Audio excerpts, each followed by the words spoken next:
Je suis frère Valérius, intercesseur de la 3e compagnie des Ultramarines, servant depuis 117 années standard. Ce que je consigne ici n'est pas destiné aux mortels de base qui nous vénèrent comme des anges, ni aux aspirants qui rêvent encore de gloire. C'est un inventaire clinique de ce que signifie exister dans ce corps reconstruit, sous cette armure, entre les déploiements qui définissent notre fonction. Les chroniqueurs de l'Imperium préfèrent les récits de bataille. Ils omettent les silences. Ils omettent les heures de maintenance neurale, les ajustements hormonaux, les cycles de méditation obligatoires qui préviennent la folie que nos modifications organiques invitent naturellement. Ils omettent que nous ne dormons jamais vraiment, que nous ne goûtons plus rien, que chaque souvenir d'avant l'ascension s'efface progressivement sous les couches de conditionnement hypnotique.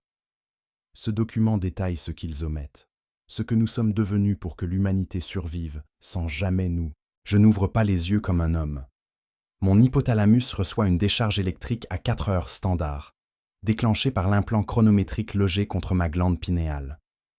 Mes paupières se lèvent sans volonté consciente.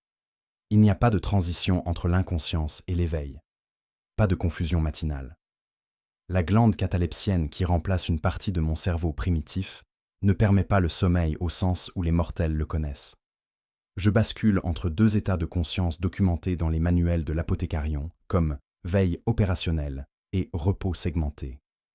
Pendant ces 4 heures que les autres appellent sommeil, une moitié de mon cerveau reste active, surveillant les systèmes autonomes, traitant les données de la journée précédente, réorganisant les souvenirs tactiques par priorité d'accès. L'autre moitié se régénère partiellement, jamais complètement. L'accumulation de fatigue neurale est un paramètre accepté dans notre conception. Les Tech Marines calculent qu'un Space Marine peut fonctionner à efficacité optimale pendant 14 jours standards, sans repos segmenté, avant que la dégradation cognitive ne devienne mesurable. J'ai personnellement atteint 23 jours lors de la campagne de Kelvas 7.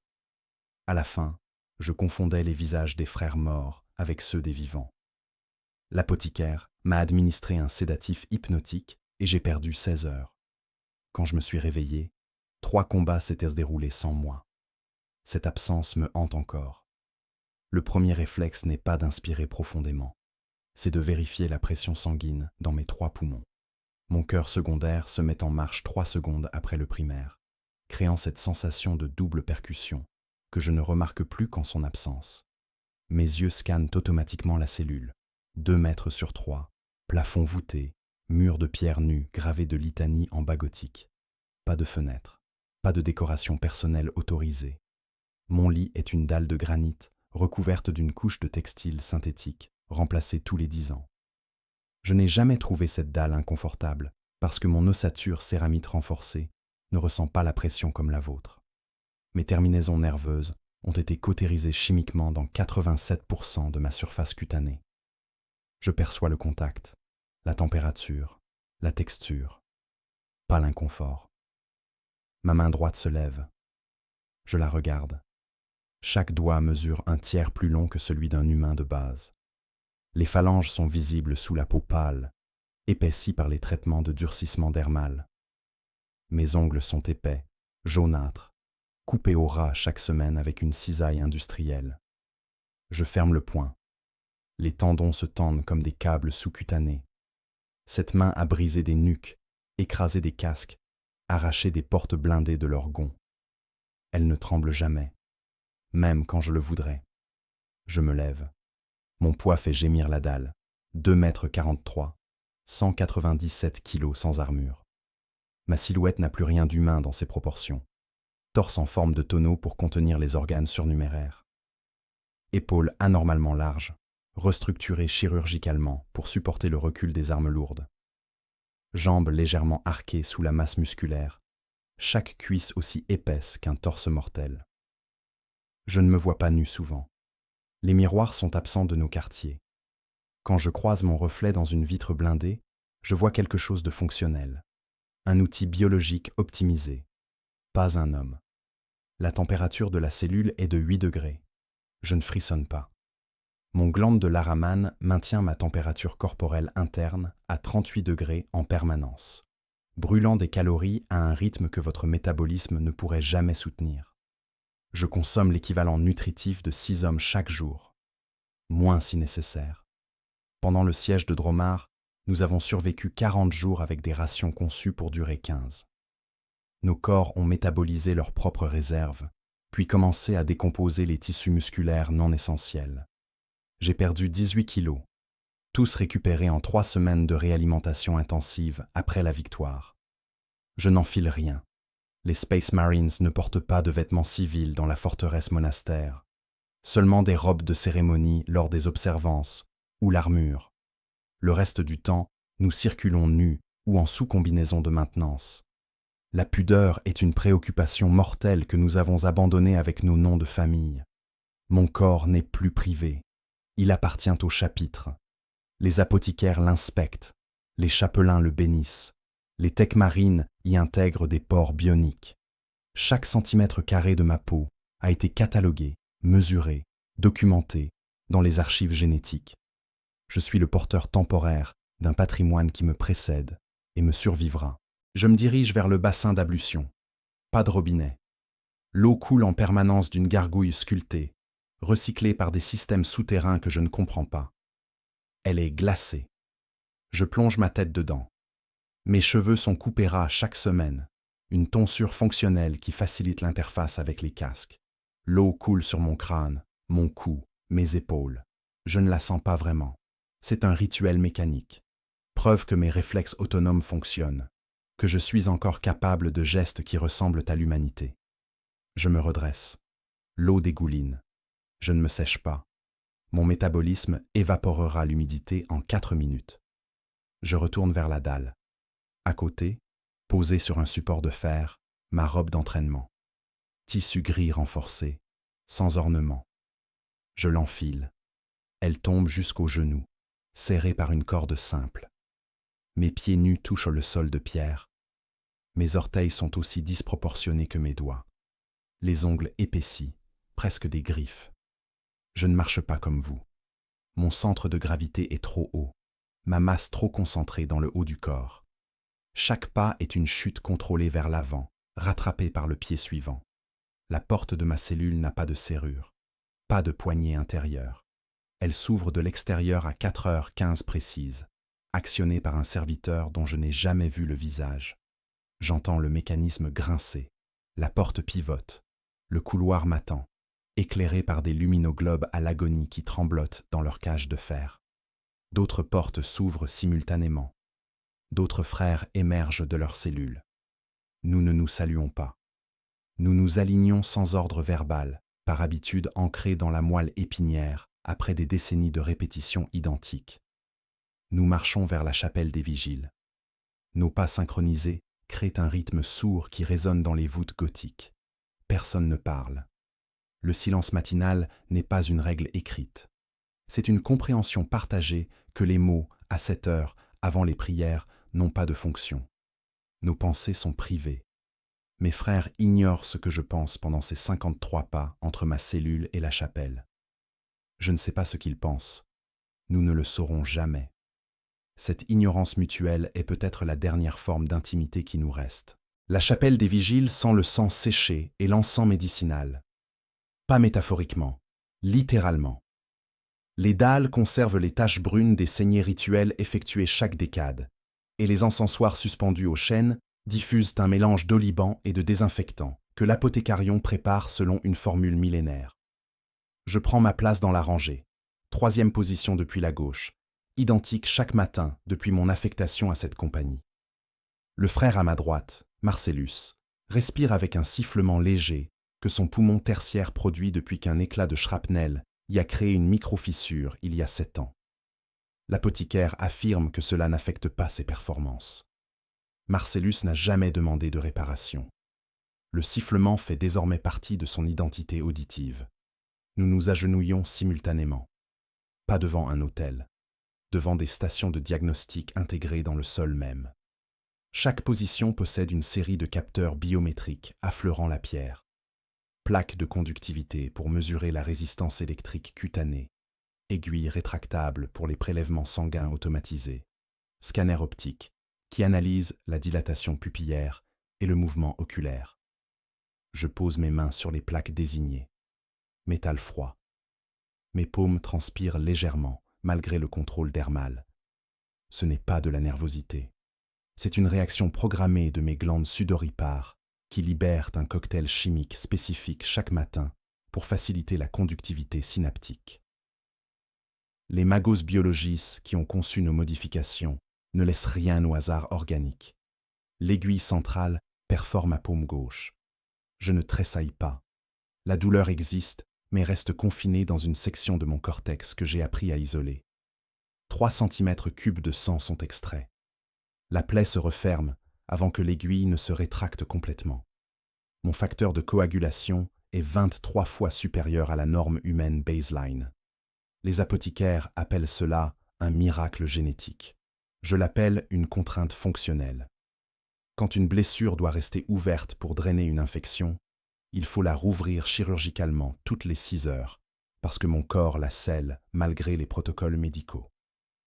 Un écran de cristal s'illumine devant moi.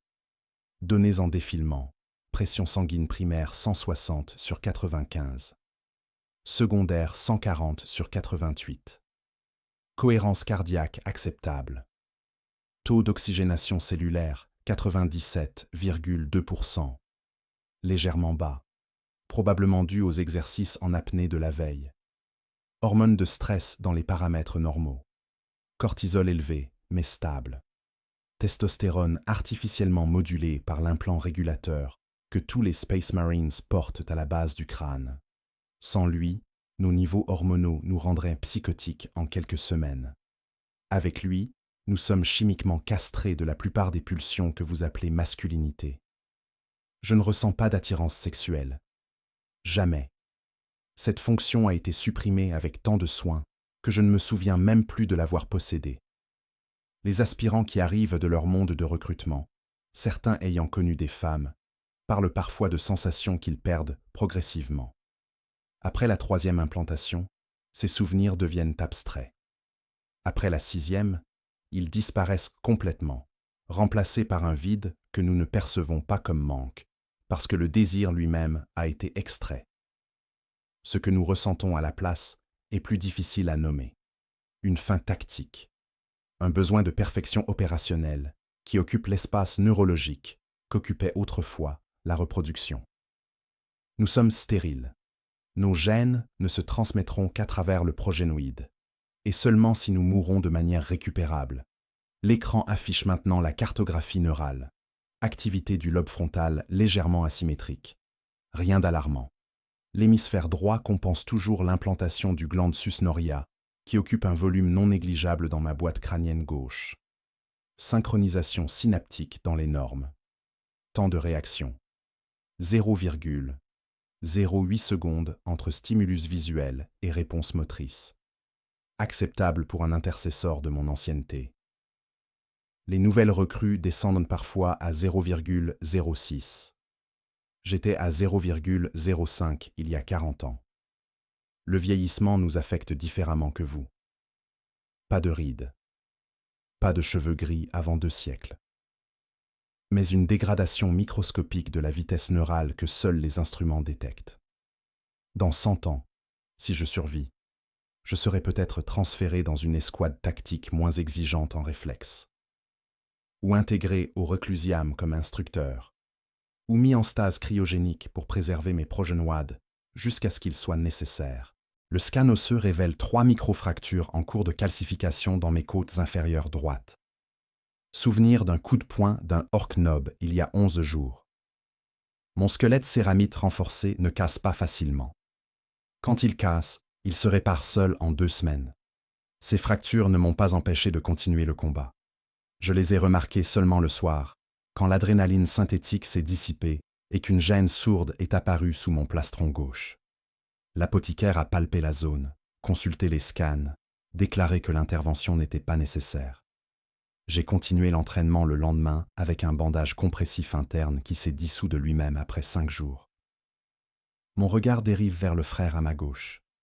Tiberius, Dreadnought ambulant déguisé en Space Marine.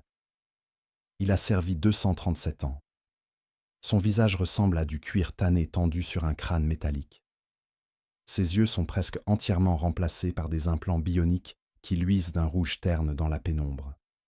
Son bras droit n'est plus organique au-delà du coude. Adamantium poli et servomoteur discret. Il le fait bouger avec la même fluidité que de la chair, mais quand il saisit quelque chose, on entend le sifflement hydraulique que son avant-bras ne peut totalement masquer. Tiberius ne parle presque plus. Pas parce qu'il a perdu la capacité. Parce qu'après 2 siècles, il a épuisé ce qu'il avait à dire. Je me demande si je deviendrai comme lui. Si le silence finira par occuper tout l'espace que les mots remplissent encore. L'analyse génétique apparaît. Stabilité du gene seed. 99,6%. Excellent. Aucune mutation détectée. Aucune déviation par rapport au modèle Primarch stocké dans les archives génétiques. Cette vérification quotidienne n'est pas paranoïaque. C'est nécessaire. Le génécide peut dériver. Des chapitres entiers ont sombré dans la corruption génétique, développant des anomalies qui les ont transformés en monstres ou en hérétiques. Chaque matin, nous vérifions que nous sommes encore purs, que nous sommes encore dignes de porter le nom d'ultramarine, que nous n'avons pas commencé la lente descente vers ce que les archives interdites documentent avec une précision horrible. Le diagnostic complet prend 4 minutes 37 secondes. À 4h20, les écrans s'éteignent simultanément. Nous nous relevons, toujours sans un mot. Nos corps ont été inspectés, catalogués, validés. Nous sommes opérationnels pour un cycle supplémentaire. Demain, le processus se répétera, et le jour suivant, et celui d'après, jusqu'à notre mort ou notre élévation dans un dreadnought, ou d'autres diagnostics, plus invasifs, continueront à nous surveiller dans notre sarcophage de métal. Je remarque un voyant rouge clignotant sur l'écran du frère Adrien, 6 positions à ma droite. Anomalie détectée. Il ne bouge pas. Attend l'instruction. Un apothicaire émerge de l'ombre latérale, robe blanche marquée du caducée génétique. Il s'approche d'Adrian, consulte l'écran, touche son épaule. Adrian le suit sans question. Ils disparaissent dans un passage adjacent. Nous ne le reverrons peut-être pas. Ou il réapparaîtra ce soir, ou dans une semaine. Nous ne demandons pas. L'apothécarion traite nos corps comme des équipements stratégiques. Parfois, les réparations sont rapides. Parfois, elles nécessitent des reconstructions qui prennent des mois. Adrian sait cela. Il est parti avec la même expression neutre qu'il aurait eue en partant à l'entraînement. Nous quittons la chapelle des vigiles. Le couloir nous guide vers la salle des armures, où la phase suivante nous attend. Mes pieds connaissent le chemin sans que mon esprit conscient n'intervienne. 93 pas, 2 virages à angle droit, une descente de marche usée par des milliers d'années de passages identiques. Le temps s'accumule dans cette forteresse comme une sédimentation géologique. Chaque pierre a été touchée par des générations de frères morts. Leurs pas ont creusé des sillons microscopiques que mes propres pas approfondissent imperceptiblement. Dans 10 000 ans, si l'Imperium survit, d'autres frères marcheront dans ces mêmes sillons. Ils ne connaîtront pas mon nom, mais ils suivront le chemin que j'ai contribué à tracer. La salle des armures n'est pas silencieuse. Elle résonne du murmure collectif de 83 voix récitant le catéchisme d'éveil en bas gothique, une litanie que je connais si intimement que ma bouche la forme avant même que mon esprit conscient n'enregistre les mots. Par sa volonté, nous existons. Par son sacrifice, nous endurons. Par sa lumière, nous tuons. Les paroles sortent de ma gorge sans inflexion émotionnelle. Ce n'est pas de la dévotion. C'est un protocole neurologique. Les syllabes elles-mêmes déclenchent des réponses chimiques dans mon hypothalamus, libérant des doses calibrées de stimulants endogènes qui préparent mon corps au cycle d'activité. Les chapelains appellent cela la prière. Les apothicaires appellent cela le conditionnement psycho-hypnotique. Les deux ont raison. Le chapelain Cassius se tient sur l'estrade de basalte noir, immobile comme une statue funéraire. Son armure énergétique est peinte en noir d'ébène, avec des accents d'or qui capturent la lumière vacillante des candélabres. Son crâne serviteur flotte au-dessus de son épaule gauche, mâchoire mécanique marmonnant des bénédictions en boucle dans une langue morte, que même lui ne comprend probablement plus. Cassius est ancien. 312 ans de service. Son visage est un masque de tissu cicatriciel où un œil bionique rouge remplace celui qu'un tyrannide lui a arraché pendant la première guerre tyrannique. Il ne cligne jamais de cet œil. Le globe organique restant, scie par réflexe automatique toutes les 7 secondes. Cette asymétrie est dérangeante d'une manière que je ne peux pas articuler. Par sa grâce, nous sommes armés. Par son courroux, nous sommes dirigés. Par sa miséricorde, nous mourrons bien. Ma voix se fond dans le cœur. Nous ne chantons pas. Nous scandons. Rythme militaire. Cadence identique. Aucune individualité vocale permise. Le catéchisme n'est pas une expression personnelle de foi.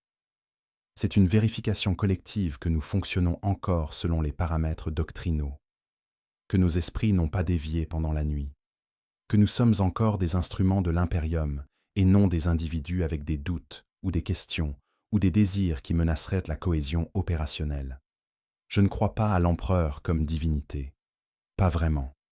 Cette pensée me traverse parfois pendant les récitations, fragments hérétiques que je n'ai jamais vocalisés. Je crois qu'il était un homme augmenté au-delà de toute compréhension, certainement. Un stratège génétique qui a créé les primarques et par extension le génocide qui nous définit. Mais un dieu. Les dieux n'échouent pas. L'impérium est un échec métastasé sur 10 000 ans. Un empire qui dévore ses propres citoyens pour alimenter une machine de guerre perpétuelle qui ne peut ni gagner ni perdre, seulement persister. L'empereur sur son trône n'est pas un dieu qui règne. C'est un cadavre qui pourrit si lentement que la décomposition ressemble à l'éternité. Mais je récite quand même, parce que la foi n'est pas requise, l'obéissance l'est, et parce que même si l'empereur n'est pas divin, ce qu'il représente demeure nécessaire. Sans cette fiction collective, l'impérium s'effondrerait en décennies. Des milliards mourraient, des trillions. Le mensonge est fonctionnel. La vérité serait catastrophique. Alors, je protège le mensonge avec ma vie. Je récite les mots qui maintiennent la structure idéologique qui justifie notre existence. Et je garde mes doutes scellés dans une partie de mon esprit que les chapelains ne peuvent pas scanner, où ils se recroquevillent comme des tumeurs bénignes que je refuse de faire exciser, parce qu'elles sont peut-être la dernière preuve que je pense encore. Nous sommes ces anges. Nous sommes ces lames. Nous sommes la mort incarnée pour ceux qui le défient. Cassius lève son Crozius Arcanum, bâton énergétique qui crépite d'électricité bleue. Le crâne au sommet hurle silencieusement, mâchoire ouverte dans un cri figé. « Frère !» dit-il, et sa voix est un grondement amplifié par les voxélateurs implantés dans sa gorge reconstruite. Nous servons parce que nous devons servir. Nous tuons parce que nous devons tuer. Nous endurons parce qu'il n'existe pas d'alternative à l'endurance. L'humanité n'a pas d'autre défenseur. L'impérium n'a pas d'autre épée. L'empereur n'a pas d'autre fils. Il ne dit pas que nous sommes aimés. Il ne dit pas que notre sacrifice a du sens au-delà de sa fonction tactique. Il ne promet pas de récompense ou de repos. Cassius est un pragmatiste brutal, formé dans la même réalité que nous. Il sait que nous ne combattons pas pour la victoire finale. Il n'y aura jamais de victoire finale. Nous combattons pour retarder la défaite inévitable, pour acheter quelques décennies supplémentaires, quelques siècles si nous sommes chanceux, avant que la galaxie ne s'effondre complètement dans le chaos, ou ne soit dévorée par les tyrannides, ou ne soit réduite en cendres par n'importe laquelle des 1000 menaces existentielles qui nous encerclent. Notre rôle est de tenir la ligne, pas de la franchir, de la tenir jusqu'à ce que nous tombions et que d'autres frères prennent notre place et tiennent jusqu'à ce qu'ils tombent à leur tour. Répétez après moi. Le Crozius pointe vers nous comme une accusation. Je suis un instrument. Je suis un instrument, répondons-nous en unisson. Je n'ai pas de volonté propre. Je n'ai pas de volonté propre. Je sers jusqu'à ce que je sois détruit. Je sers jusqu'à ce que je sois détruit. Mensonge. Nous avons une volonté, édulcorée, conditionnée, canalisée, mais présente. Je choisis de me lever chaque matin. Je choisis de suivre les ordres. Ces choix sont si étroitement circonscrits qu'ils ressemblent à du déterminisme. Mais la marge existe. Je pourrais refuser. Je pourrais déserter. Je pourrais retourner mon bolter contre Cassius et voir combien de frères je peux abattre avant d'être neutralisé. Ces possibilités existent dans l'espace théorique de ma cognition. Je ne les actualise jamais parce que le conditionnement les rend impensables au niveau viscéral, mais leur existence même prouve que nous ne sommes pas totalement des instruments. Nous sommes des hommes qui se prétendent instruments parce que cette fiction est plus supportable que d'admettre que nous choisissons volontairement cette existence. Le catéchisme continue pendant 17 minutes supplémentaires. Cassius guide. Nous répondons. Call and response ritualisé qui n'a probablement pas changé depuis la fondation du chapitre. Les mots perdent leur signification sémantique et deviennent purement phonétiques. Sons que nous produisons parce que les produire déclenche la libération de dopamine dans notre système de récompense neurologique. Nous sommes des chiens de Pavlov génétiquement modifiés qui salivons des neurotransmetteurs quand la cloche doctrinale sonne. Cette comparaison me dégoûte, je la pense quand même. Finalement, Cassius abaisse son Crozius. « Allez, dit-il, prouvez votre foi par l'action, pas par les mots. » Nous nous dispersons vers les stations d'entraînement. Cassius reste sur son estrade, observant. Je croise son regard un instant. L'œil bionique m'analyse. Scan rétinien. Mesure de dilatation pupillaire. Détection micro-expression. Il cherche des signes de déviation idéologique. Des hésitations. Des doutes. Je maintiens mon visage parfaitement neutre. Muscles masséters détendus. Zygomatiques immobiles. Corrugateur du sourcil à position de repos. Après 117 ans, je sais comment porter le masque d'orthodoxie que les chapelains exigent. Son œil organique cligne une fois. Il détourne le regard. Je suis validé pour un cycle supplémentaire. Je me demande ce qu'il ferait s'il savait ce que je pense réellement. Probablement rien. Tant que mes doutes restent internes et n'affectent pas mes performances, ils sont tolérables. Les chapelains ne sont pas stupides. Ils savent que nous pensons. Ils savent que certains d'entre nous questionnent. Ce qu'ils ne tolèrent pas, c'est la verbalisation. Le doute partagé devient hérésie. Le doute silencieux n'est qu'une friction cognitive acceptable dans le fonctionnement d'un esprit Space Marine. Je marche vers la zone d'entraînement au combat. Mes pieds résonnent sur le sol de pierre.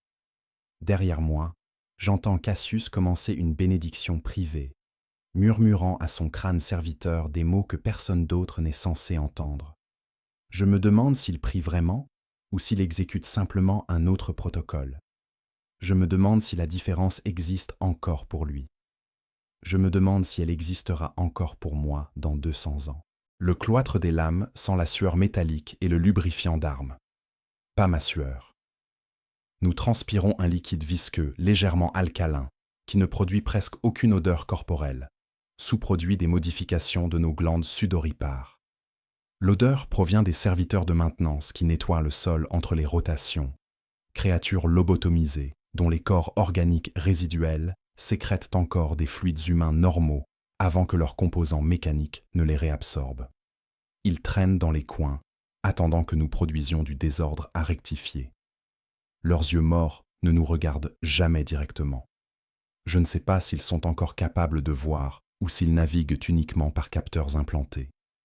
Sergent instructeur Hageman nous attend au centre du cloître, bras croisés sur un torse qui ressemble à un mur de muscles stratifiés. Il a perdu sa main gauche il y a 43 ans. Le remplacement bionique est grossier, fonctionnel, dépourvu de toute élégance esthétique. Doigts en adamantium brossés avec des articulations exposées qui grincent audiblement quand il les fléchit. Il refuse les mises à niveau. Dit que le grincement lui rappelle ce que coûte l'inattention. La main a été arrachée par une chaîne hache cornate pendant un duel qu'il a gagné, en enfonçant son pouce organique restant dans l'orbite oculaire de son adversaire, et en arrachant le nerf optique jusqu'à ce que l'hérétique s'effondre en convulsions. « Formation par 2, annonce-t-il. Pas de préambule, pas de motivation. Nous nous regroupons automatiquement. Je me retrouve face au frère Lysander, assaut intercesseur nouvellement promu depuis 8 mois standard. Il est jeune, 62 ans de service seulement. Son visage conserve encore des traits presque humains, pas encore érodés dans l'uniformité que l'âge impose. Ses yeux montrent quelque chose qui ressemble à de l'enthousiasme. Je me souviens vaguement d'avoir ressenti cela. L'excitation avant le combat d'entraînement.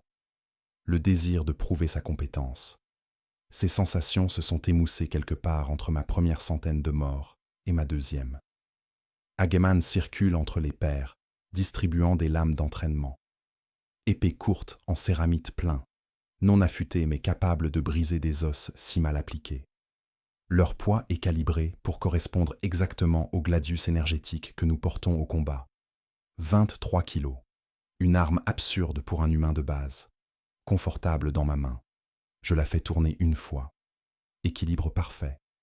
Centre de gravité à 17 cm de la garde. Je connais cette arme comme je connais mes propres doigts. Mieux peut-être. Mes doigts changent microscopiquement avec chaque blessure cicatrisée. L'épée reste identique. 3 minutes, dit Hageman. Combat total. Arrêt seulement si je vois du sang ou de la cervelle. Il sourit. Ses dents sont des implants métalliques depuis qu'un tir de plasma lui a fait fondre la mâchoire inférieure. Quand il sourit, on voit les joints où le métal rencontre la gencive régénérée. Commencez. Lysander attaque immédiatement. Erreur tactique. L'enthousiasme domine la discipline. Sa lame descend en arc vertical visant mon cou. Trop télégraphié. J'ai identifié l'attaque avant que son épaule ne commence la rotation. Je pivote sur mon pied gauche, laisse la lame fendre l'air où ma tête était il y a 0,1 seconde. Mon contre est instinctif. Coup de pommeau vers ses côtes flottantes. Impact solide. J'entends le son creux caractéristique du métal frappant le muscle dense. Lysander grogne. Recule d'un pas.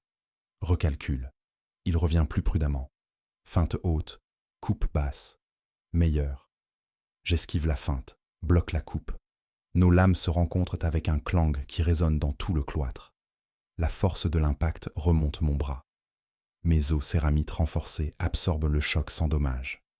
Lysander pousse. Essaie d'utiliser sa masse pour me déséquilibrer. Il pèse 194 kilos. 3 de moins que moi. L'avantage est négligeable mais existe. Je cède au lieu de résister. Utilise son propre élan contre lui.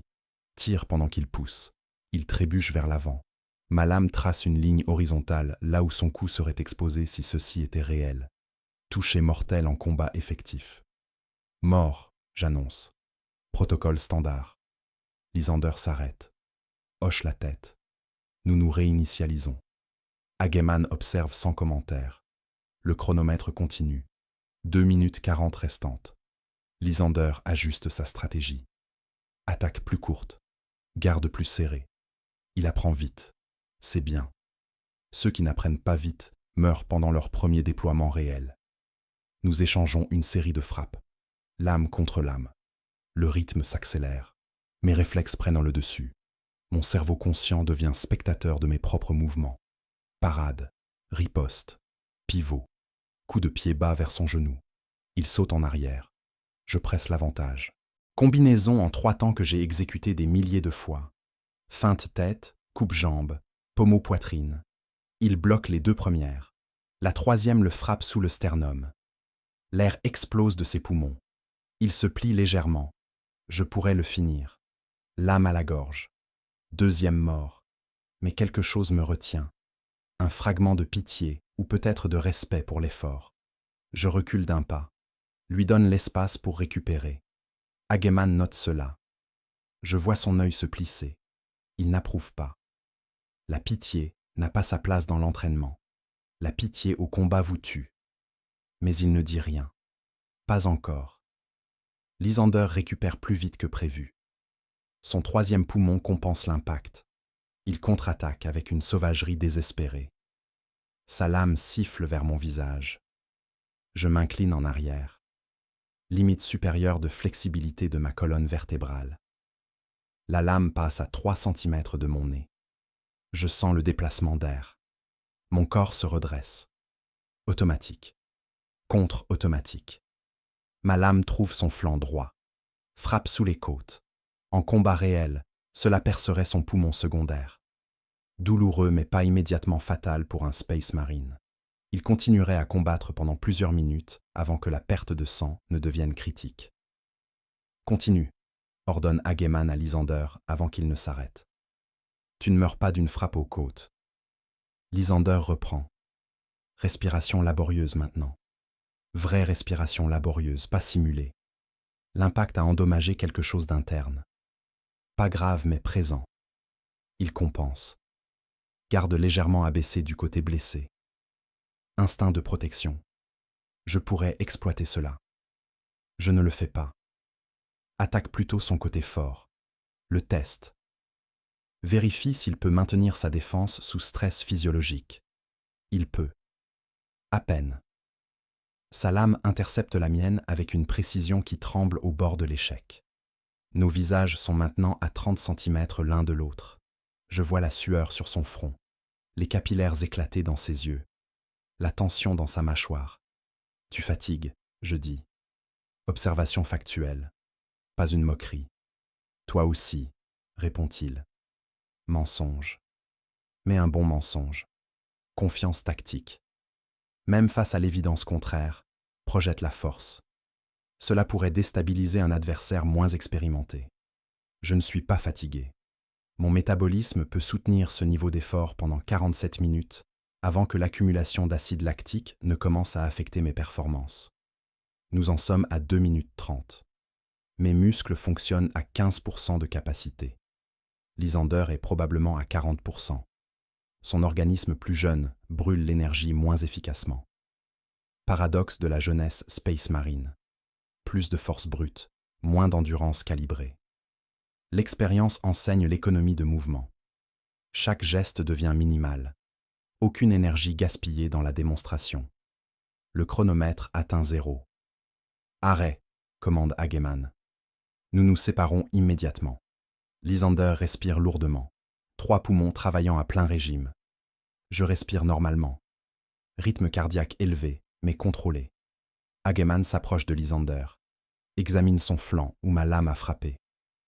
Contusion profonde, diagnostique-t-il. Rapporte-toi à l'apothécarion après l'entraînement. Lysander acquiesce. Pas de protestation. Pas de stoïcisme mal placé. Il sait que négliger une blessure interne est stupide. Hageman se tourne vers moi. Toi. Son doigt bionique pointe mon torse. 2 fois tu l'as épargné quand tu aurais dû finir. Explique. Je réfléchis à mentir. Inventer une justification tactique. Mais Hageman détecterait le mensonge. 186 ans de service lui ont appris à lire les micro-expressions que nous croyons avoir supprimées. Sentiment résiduel, j'admets. Inapproprié dans ce contexte. Inapproprié dans n'importe quel contexte, corrige-t-il. L'ennemi n'hésite pas. Les tyrannides ne connaissent pas la pitié. Le chaos se délecte de ta faiblesse. Sa main bionique se referme sur mon épaule. Pression suffisante pour être douloureuse même à travers mon muscle dense. La prochaine fois que tu hésites, je te mets contre moi, et je ne t'épargnerai pas. Compris ? Compris, sergent instructeur. Il me relâche, se détourne. Rotation suivante. Nouveau partenaire. Nous nous réorganisons. Je me retrouve maintenant face au frère Octavius. Vétéran, 140 ans. Cicatrice verticale traversant son visage du front au menton, souvenir d'une griffe de lictor. Ses yeux sont durs comme des billes de verre. Quand Hageman dit commencer, Octavius ne perd pas de temps en préliminaire. Sa lame vise mon cœur primaire. Tentative de meurtre avec une arme d'entraînement. Je bloque. À peine. L'impact fait vibrer mes bras jusqu'aux épaules. Il ne recule pas. Presse immédiatement avec une 2e frappe. Puis une 3e. Rythme implacable. Pas d'ouverture. Pas de pitié. Exactement ce qu'Hageman veut que je subisse. Je comprends la leçon pendant que les lames s'entrechoquent. La pitié est un luxe que seuls les vivants peuvent se permettre. Les morts ne bénéficient pas de notre clémence. Et dans cette galaxie, nous sommes tous déjà morts. Nous ne le savons simplement pas encore. Le sanctuaire des Harnais occupe une cathédrale souterraine taillée directement dans le roc primordial de la montagne. Des voûtes s'élèvent à 40 mètres au-dessus du sol de marbre noir veiné d'or. Chaque armure énergétique repose dans une alcôve dédiée, suspendue par des chaînes adamantium qui descendent du plafond comme des racines métalliques. Les alcôves sont numérotées. La mienne porte le chiffre 317, gravé en caractères gothiques hauts d'1 mètre. Ce n'est pas mon armure personnelle, c'est l'armure assignée à ma fonction. Avant moi, elle a été portée par le frère Décimus pendant 92 ans, jusqu'à ce qu'un tir de canon à plasma le vaporise sur Cronus. Avant Décimus, par le frère Thalassius pendant 53 ans, jusqu'à ce qu'une bombe à fusion le réduise en particules atomiques. L'armure a survécu aux deux. Elle me survivra probablement aussi. Tech-Marine Valent surveille la salle depuis son poste d'observation surélevé, entouré d'écrans de diagnostic qui affichent les signes vitaux de chaque armure. Ses yeux sont remplacés par des implants oculaires multiples qui dépassent de son crâne comme des tentacules optiques. 4 lentilles principales et 12 auxiliaires qui pivotent indépendamment, analysant simultanément plusieurs armures. Quand il me regarde, 6 lentilles se focalisent sur moi. Je me sens disséqué par son attention. Valent n'est plus vraiment un Space Marine. Il est devenu quelque chose entre frère de bataille et prêtre de Mars. Sa loyauté primaire appartient maintenant au Mechanicus. Il prie en binaire. Ses rêves sont des schémas techniques. Je ne lui fais pas confiance complètement, mais je fais confiance à sa compétence. Mon armure fonctionne impeccablement sous sa maintenance. C'est suffisant. Je m'approche de l'alcôve 317. Mes pieds nus résonnent sur le marbre froid. Je suis nu, excepté le sous-combinaison de connexion neurale que j'ai enfilé dans la chambre d'habillage. Tissu noir synthétique, couvert de pores d'interface qui ressemblent à des pustules métalliques. Il s'enfonce légèrement dans ma peau. Pas douloureux, juste présent. Rappel constant que mon corps n'est plus autonome. Il nécessite une extension mécanique pour accomplir sa fonction primaire. L'armure pend devant moi. Plaque de céramite bleu cobalt marquée du symbole oméga des ultramarines. Bordure dorée sur les épaulières. Sceau de pureté en cire rouge pendant de la jambière gauche, estampillé avec une litanie en high gothique, que je ne peux pas lire à cette distance mais que je connais par cœur. Par le fer et la foi, nous endurons. Des entailles marquent le plastron. Cicatrice de combat que Valent refuse de polir complètement. Chaque marque est une leçon documentée, dit-il. Je compte 23 entailles majeures, souvenir de 23 fois où quelque chose a percé les couches externes et failli me tuer. Je commence le rituel d'armement. Pas seul. 2 serviteurs émergent de l'ombre. Créatures assemblées à partir de criminels condamnés et de volontaires morts cérébralement. Leurs torses organiques sont greffés sur des chariots à chenilles. Leurs bras se terminent par des outils spécialisés. Clés magnétiques, pinces d'ajustement, injecteurs de lubrifiant sacré. Leurs visages n'ont pas d'expression. Pas de conscience derrière les yeux. Ils exécutent leurs tâches programmées avec une précision robotique. L'un d'eux était peut-être humain autrefois. Peut-être qu'il avait un nom, une famille, des espoirs. Maintenant, il est l'outil serviteur numéro 47, et son existence entière consiste à attacher des armures énergétiques sur des Space Marines. Le serviteur 47 saisit la jambière droite, la détache de sa suspension, la porte vers moi. Je lève mon pied droit, insère ma jambe dans la carapace articulée. Le serviteur scelle les joints. Clic métallique précis. Sifflement hydraulique quand les fibromuscles artificiels s'activent. La jambière s'ajuste contre ma peau. Connecteur neuro s'enfonce dans les pores de ma sous-combinaison. Piqûre aiguë quand l'interface s'établit. Soudain, je sens la jambière comme une extension organique.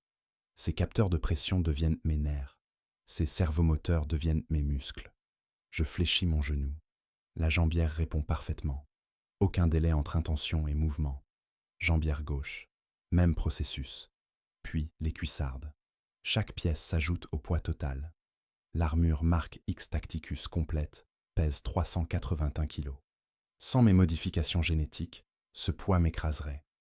Avec elle, et avec les systèmes d'assistance énergétique de l'armure, je me déplace comme si je ne portais rien, mieux que rien.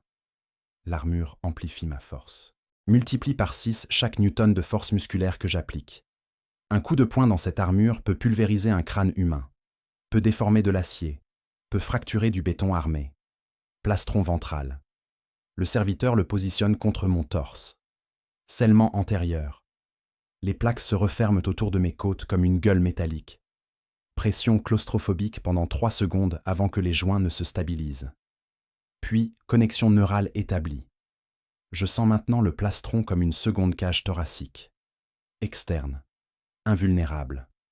Entre moi et l'univers hostile, 5 cm de céramite multicouche, capable de résister aux tirs de Boltay, aux lames énergétiques, aux flammes de prométhium, aux acides tyrannides. Probablement. Rien n'est invulnérable. Les entailles sur le plastron le prouvent. Mais c'est la meilleure protection que l'Imperium peut fabriquer. Plastron dorsal. Claquement sourd quand il se connecte au ventral. Le réacteur énergétique s'active. Bourdonnement grave que je sens vibrer à travers mon squelette. Flux d'énergie circulant dans les conduits qui parcourent l'armure comme un système circulatoire électrique. Les affichages tactico-neuraux commencent à s'illuminer dans ma vision périphérique. Pas d'écran devant mes yeux. Les données sont projetées directement sur ma rétine par l'interface neurale. Lecture de puissance, 97%. Intégrité structurelle, 94%. Système respiratoire, opérationnel. Filtre toxique, opérationnel. Recycleur d'humidité, opérationnel. L'armure peut me maintenir en vie dans le vide spatial, dans des environnements toxiques, sous l'eau, dans les flammes, pendant 72 heures sans réapprovisionnement si tous les systèmes fonctionnent optimalement. Brassard, gantelet. Chaque doigt du gantelet s'ajuste autour de mes propres doigts. Articulation assistée qui démultiplie la force de préhension. Je ferme le poing gauche. Cerveau moteur ronronne. Je pourrais écraser un tuyau d'acier. Je pourrais broyer les os d'un orque. Je pourrais tordre une barre de fer comme du fil de cuivre. Cette puissance est terrifiante et addictive. Quand je porte l'armure, je suis invincible. Quand je la retire, je me sens nu, vulnérable, humain. Je déteste cette sensation. Épaulière, symbole du chapitre clairement visible. Oméga bleu sur fond doré. Identification instantanée sur le champ de bataille. Les ennemis savent ce que ces symboles signifient. Ultramarine. 13e Légion. Héritier de Robert Guilliman. Maître tactique. Codex incarné. Certains ennemis reculent quand ils voient ces marques. D'autres chargent avec une fureur redoublée. Le chaos en particulier. Les hérétiques haïssent les ultramarines avec une intensité qui transcende la raison. Nous représentons tout ce qu'ils ont rejeté. Ordre, discipline, loyauté. Notre simple existence les offense. Le casque arrive en dernier.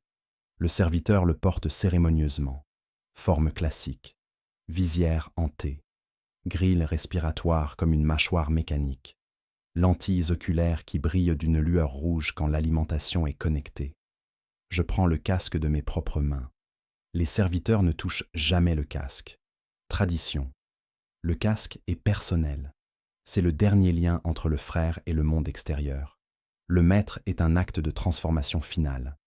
Je lève le casque au-dessus de ma tête. Regarde une dernière fois l'intérieur.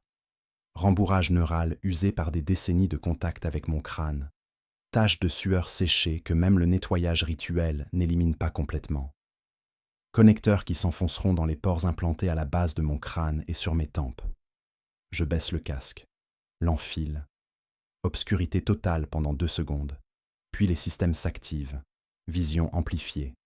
Le monde devient une superposition de spectres visibles, infrarouge, ultraviolet. Marqueurs tactico-neuraux identifiant chaque frère dans la salle par nom, rang, statut physiologique. Ligne de tir calculée automatiquement vers chaque cible potentielle. Azimuts, distance, probabilité de succès.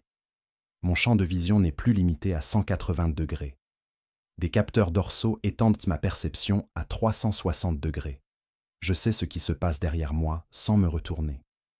Le serviteur 47 s'éloigne. Le serviteur 52 nettoie une alcôve adjacente. Tecmarine Valant me regarde toujours avec 4 de ses lentilles. « Frère Valerius », dit Valant. Sa voix arrive filtrée à travers les récepteurs Vox du casque. Diagnostic complet. Exécute la séquence de vérification. Je ne réponds pas verbalement. J'active la routine de diagnostic par commande mentale. L'armure analyse chaque système. Fibre aux muscles, 99,3%. Joint d'étanchéité, intact. Champ énergétique refractaire, opérationnel. Temps de réaction servomoteur, 3 millisecondes. Acceptable. Synchronisation neurale, 96,7%. Légèrement bas. L'interface neurale se dégrade microscopiquement chaque année. Dans 20 ans, elle devra être remplacée. Opération délicate. 15% de risque de dommage cérébral permanent. Je ne pense pas à cela maintenant. Tous les systèmes opérationnels, je rapporte. Ma voix sort amplifiée, dépouillée de nuances émotionnelles par les filtres Vox. Je sonne exactement comme tous les autres ultramarines. Uniformité vocale. Anonymat total. Dans l'armure, nous ne sommes plus des individus. Nous sommes des unités tactiques interchangeables. Calibration acceptable, confirme Valan. Tu es autorisé au déploiement. Bénédiction mécanique. Sans elle, je ne pourrais pas quitter le sanctuaire. Valan contrôle l'accès armé. Son autorité dans ce domaine surpasse même celle du capitaine. Je marche vers la sortie. Chaque pas résonne comme un coup de tonnerre contenu. 400 kilos de Space Marine armés en mouvement. Le sol tremble imperceptiblement. Les autres frères se tournent, me regardent, voient leurs propres reflets. Nous sommes identiques dans l'armure. Géants bleus et dorés, anges de mort. Cauchemar ambulant pour les ennemis de l'humanité. Je me sens invincible. Je me sens emprisonné. L'armure me protège et m'isole simultanément. Entre moi et la réalité, 5 centimètres de céramite et 1 millier de systèmes électroniques. Je ne touche plus rien directement. Je ne sens plus le vent. Je ne goûte plus l'air. L'armure filtre tout, purifie tout, stérilise mon expérience du monde jusqu'à ce qu'il ne reste que des données tactiques et des paramètres de mission. C'est exactement ce pourquoi elle a été conçue. Et je la déteste autant que je l'aime. Le réfectoire des frères n'est pas une salle à manger. C'est une station de ravitaillement biologique. 100 mètres de long, 20 de large, plafond bas à 4 mètres, qui amplifie chaque son en écho métallique oppressant.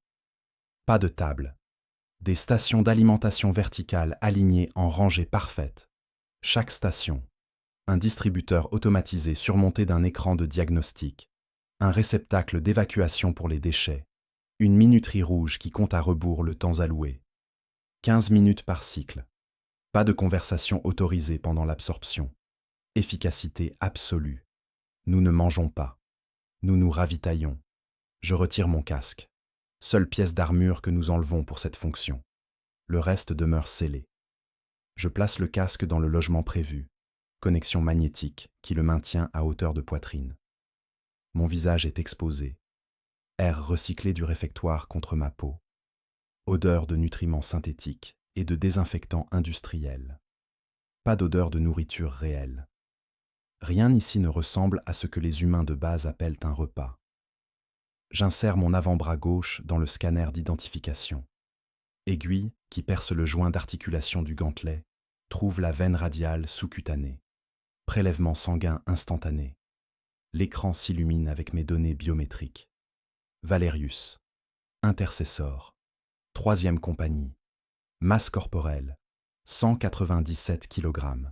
Dépenses caloriques. Dernière 24 heures. 14,732 kcal. Déficit actuel. 2,104 kcal. Carence. Détectée. Magnésium. Moins 7%. Fer. Moins 3%. Vitamine D. 3-11%. Le système calcule mes besoins en 3 secondes. Formule personnalisée générée. Le distributeur se met en marche. Grincement hydraulique. Une poche nutritive descend du mécanisme supérieur. Plastique translucide rempli d'une substance grise-brune qui ressemble à de la boue industrielle. 2 litres. Masse visqueuse qui ondule quand je saisis la poche. Texture dégoûtante visible même à travers le plastique. Consistance de vomi partiellement digéré. Je ne grimace pas. J'ai appris il y a longtemps que l'apparence n'a aucune pertinence. Seulement la fonction nutritive. La poche possède un embout d'aspiration. Je le porte à mes lèvres. Mords le valve. La substance coule dans ma bouche. Goût indescriptible. Pas exactement mauvais, pas exactement neutre. Quelque chose entre terre mouillée et métal oxydé avec des notes chimiques qui brûlent légèrement la langue. Texture granuleuse. Des particules solides en suspension qui crissent contre mes dents. Protéines reconstituées, probablement. Ou fragments minéraux. Je ne sais pas exactement ce que contient cette mixture. Les apothicaires le savent. C'est suffisant. J'aspire. La mixture descend dans mon œsophage. Tiède. Presque température corporelle. Conçue pour minimiser le choc thermique sur le système digestif. Mon estomac la reçoit sans protestation. J'ai 3 estomacs maintenant. Le primaire, légèrement augmenté. Le secondaire, implanté chirurgicalement, capable de digérer des matières que les humains de base ne pourraient jamais traiter. Le tertiaire, organe prédigéreur qui décompose les toxines et les poisons avant qu'ils n'atteignent le flux sanguin. Ensemble, ils peuvent extraire des nutriments de presque n'importe quoi. Bois, cuir, chair extraterrestre. Un frère de ma compagnie a survécu 8 jours sur Catachan, en mangeant de l'écorce toxique et des insectes venimeux. Ses estomacs ont métabolisé les poisons, extrait les protéines, maintenu ses fonctions vitales jusqu'à l'extraction. La poche se vide en 4 minutes. Je continue d'aspirer jusqu'à ce que le plastique s'affaisse complètement. Dernière goutte. Puis, je retire l'embout de mes lèvres. Arrière-goût métallique qui persiste. Ma langue est engourdie. Effet secondaire normal des additifs chimiques. Sensation disparaîtra en 20 minutes. Je jette la poche vide dans le réceptacle d'évacuation. Incinération immédiate. Flamme brève visible à travers la grille. Odeur de plastique brûlé. L'écran affiche absorption complète. Analyse secondaire requise. Une seconde poche descend. Plus petite. 1 demi-litre. Couleur différente. Verdâtre. Supplément ciblé pour corriger les carences détectées. Je répète le processus. Cette mixture goûte l'amertume concentrée. Quelque chose de végétal et de chimique simultanément. Algues synthétiques, probablement. Cultivées dans les cuves hydroponiques sous la forteresse monastère. Riches en magnésium et en fer. Je force le liquide à descendre. Mon corps n'en veut pas. Réflexe nauséeux que je supprime par volonté pure. L'estomac se contracte. Proteste. J'ignore la sensation. Continue d'aspirer jusqu'à ce que la poche soit vide. Autour de moi, mes frères exécutent la même routine. Silence total excepté les bruits d'aspiration. Mouvement synchronisé. Nous sommes une machine collective de ravitaillement. Personne ne se regarde. Nous fixons nos écrans respectifs ou le vide devant nous. Cette activité n'est pas sociale. Elle n'a rien de communautaire. Je me souviens vaguement d'avoir mangé de la vraie nourriture. Avant l'ascension, quand j'étais encore un aspirant. Les repas des recrues incluaient occasionnellement du pain, de la viande reconstituée, des légumes en conserve. Nourriture reconnaissable, texture variée, goût distinct. Cette période me semble appartenir à la vie de quelqu'un d'autre, un garçon que je ne suis plus. Quand j'essaie de me rappeler le goût du pain, je ne trouve qu'une abstraction, un concept sans référence sensorielle. Cette perte ne me bouleverse pas, c'est juste un fait. Les Space Marines ne mangent pas pour le plaisir. Nous nous ravitaillons pour fonctionner. L'écran affiche une 3e option, complément optionnel, calories additionnelles disponibles. Je pourrais refuser. J'ai atteint le minimum requis, mais l'entraînement de ce matin a été intense. Demain, nous avons des simulations de combat en armure lourde. Haute dépense énergétique prévue. Je sélectionne le complément. Une 3e poche descend, identique à la première. 2 litres supplémentaires de boue nutritive. Je l'absorbe méthodiquement. Cette fois, je ne goûte presque rien. Mon palais s'est adapté, ou plutôt, il s'est éteint. Anesthésie sensorielle progressive. Pendant que j'aspire, je regarde le frère à ma droite, Domitian, vétéran de 180 ans. Son visage est un masque de cicatrices stratifiées. Nez cassé 3 fois, jamais correctement réparé. Mâchoire légèrement de travers, depuis qu'un coup de crosse de bolté l'a fracturé il y a décennies. Il absorbe sa ration sans expression. Yeux morts, fixant l'écran. J'imagine qu'il pense à quelque chose. Ou peut-être à rien. Peut-être que son esprit est aussi vide que son regard. Après 2 siècles, que reste-t-il à penser pendant le ravitaillement? Les pensées se répètent, les souvenirs se recyclent. Peut-être que Domitian a atteint un état de vacuité mentale que je n'ai pas encore connu. Repos cognitif, économie neurale, la minuterie atteint 0. Alarme brève. Mon cycle est terminé. Je retire mon avant-bras du scanner. La micro-perforation dans le joint se scelle automatiquement. Je récupère mon casque, le remets. Cliquetis familier des connecteurs neuraux qui s'engagent. Retour à la vision augmentée. Le réfectoire devient une grille de données tactiques. Chaque frère identifié par marqueur. Statut physiologique affiché. Tous en vert. Tous ravitaillés adéquatement. Je quitte la station. Me dirige vers la sortie. En passant, je remarque une station dysfonctionnelle. Écran fissuré. Fluide nutritif qui fuit du distributeur, formant une flaque brunâtre sur le sol. Un serviteur nettoie déjà, mouvement mécanique répétitif. Personne n'utilise cette station. Nous nous adaptons automatiquement. Routons autour de l'obstacle. Dans 3 heures, un Techmarine viendra réparer. D'ici là, nous fonctionnons à 99 stations au lieu de 100. Inefficacité négligeable. Dans le couloir, loin du réfectoire, je sens un poids dans mon estomac. Pas de la douleur, juste de la masse. 6 litres de nutriments se distribuant à travers mes systèmes digestifs. Mon métabolisme accélère.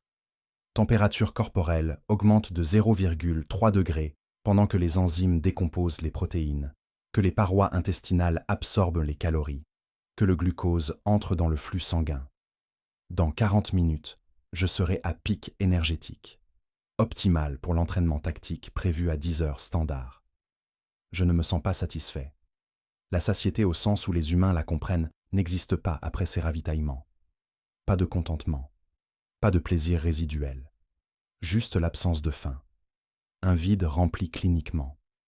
Mon corps a ce dont il a besoin. C'est tout. L'acte lui-même était purement fonctionnel. Aucun aspect social, culturel ou hédoniste. Nous avons éliminé tout cela, optimisé le processus jusqu'à ce qu'il ne reste que l'essentiel biologique. Parfois, je me demande si les humains de base nous envient. Ils nous voient comme des demi-dieux, guerriers parfaits, anges vengeurs. Ils ne voient pas ceci. Les poches de boue nutritive, le réfectoire aseptisé, l'absence totale de plaisir dans l'acte de manger. Ils ne comprennent pas que nous avons sacrifié cela aussi. Chaque petit confort, chaque petite joie. Nous avons tout donné. Nos corps, nos désirs, nos humanités. En échange de quoi? De la capacité à tuer efficacement, à survivre dans des environnements qui pulvériseraient des hommes normaux, à servir l'impérium jusqu'à ce que nous soyons détruits. Est-ce un échange équitable? Je ne sais pas. Je ne sais plus comment évaluer cela. Les standards de jugement que je possédais autrefois ont été effacés par des décennies de conditionnement. Quand j'essaie de me demander si je suis heureux, le concept lui-même devient glissant, indéfinissable. Le bonheur est-il même applicable à un Space Marine? Nous ressentons la satisfaction tactique, l'accomplissement de mission, la fierté martiale. Mais le bonheur, cette chose simple et humaine, je pense que nous l'avons perdu quelque part entre la première implantation et la 100e mission. Et nous ne le récupérerons jamais, parce que récupérer notre humanité signifierait devenir vulnérable à nouveau, mortel à nouveau, inutile à nouveau. Alors nous continuons. Nous absorbons nos rations grises. Nous exécutons nos fonctions. Nous prétendons que cela suffit. Peut-être que cela suffit vraiment. Peut-être que je pense trop. Les pensées elles-mêmes sont peut-être le vrai problème. Domitian a probablement compris cela. Arrêter de penser. Juste exister. Juste fonctionner.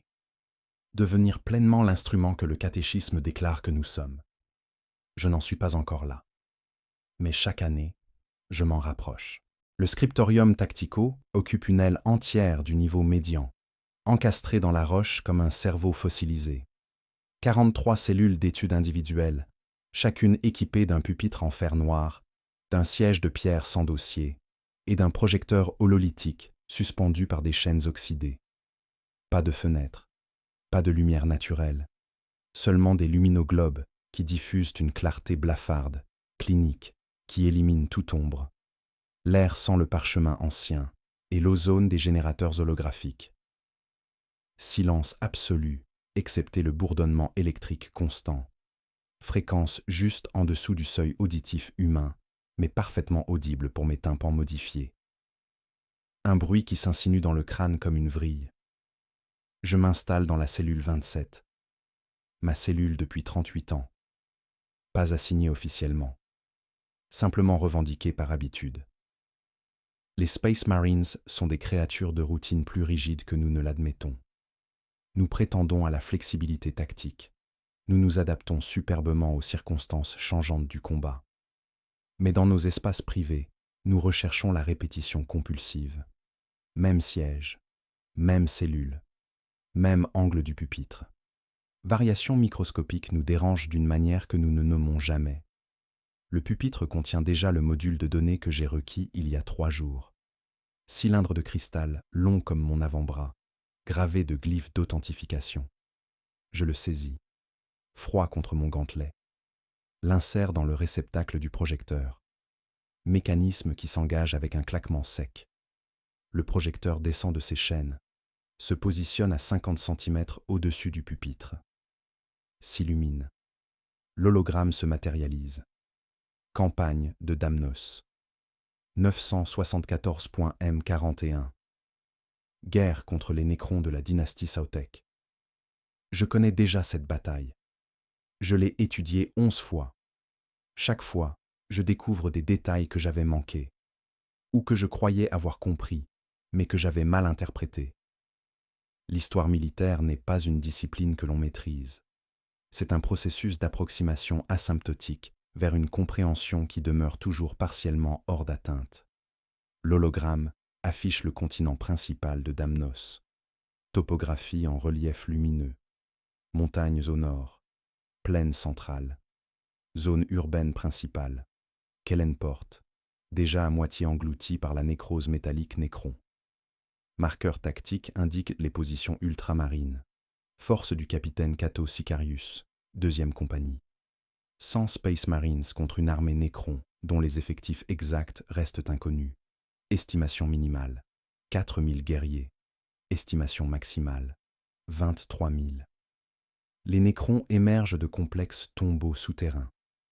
Impossible de compter ce qui dort encore sous terre.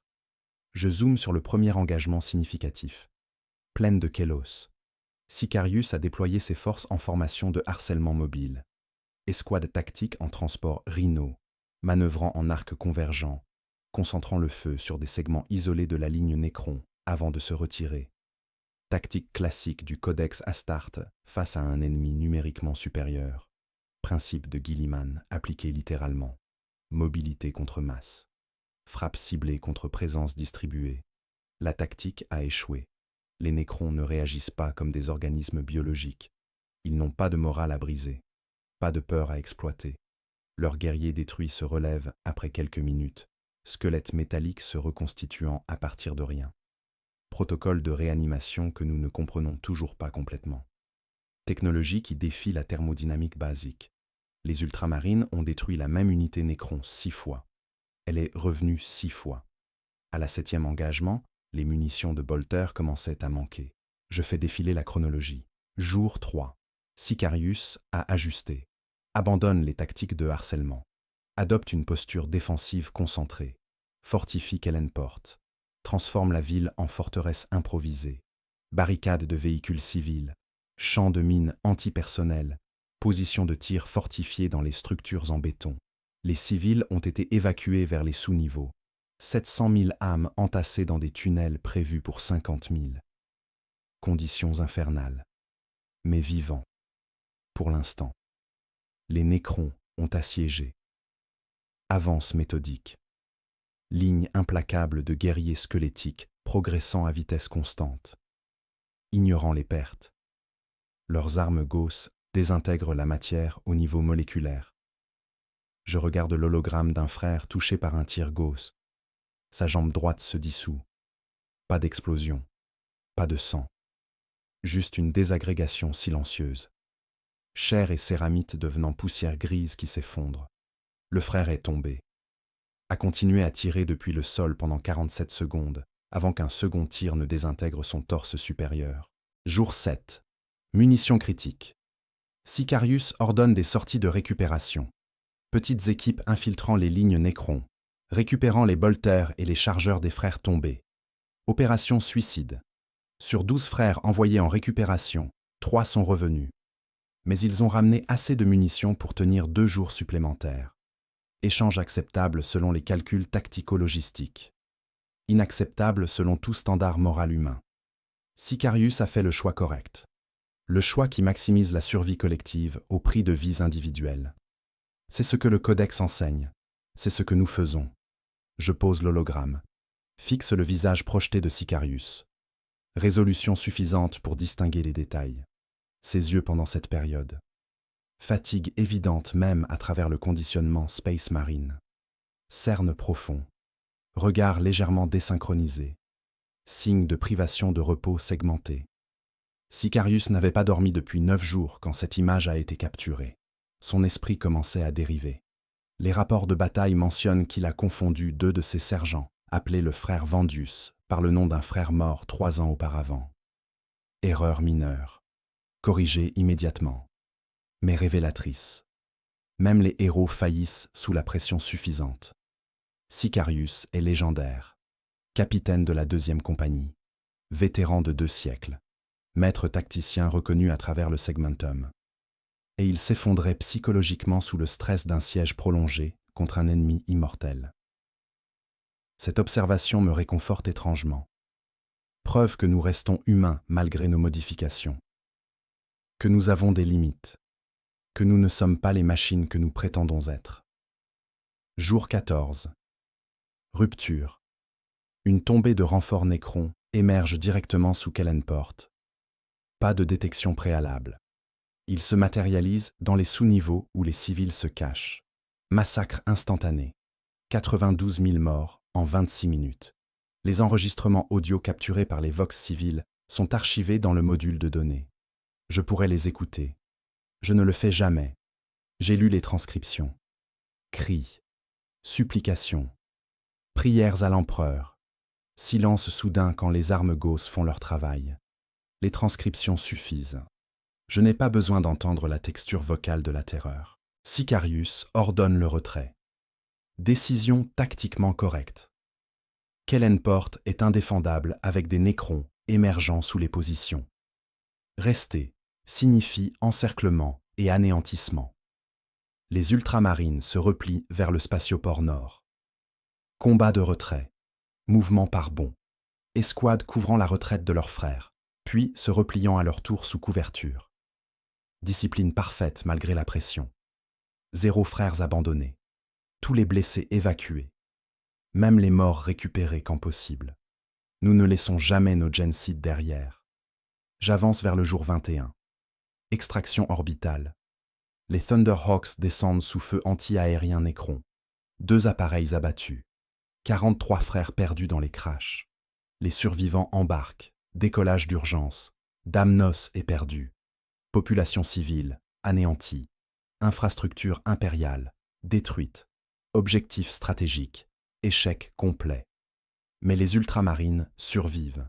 62 frères sur 105 déployés initialement. Taux de perte de 40%. Catastrophique selon les standards conventionnels. Acceptable selon les standards Space Marine. Je rejoue la séquence d'extraction 3 fois. Analyse les angles d'approche des Thunderhawks.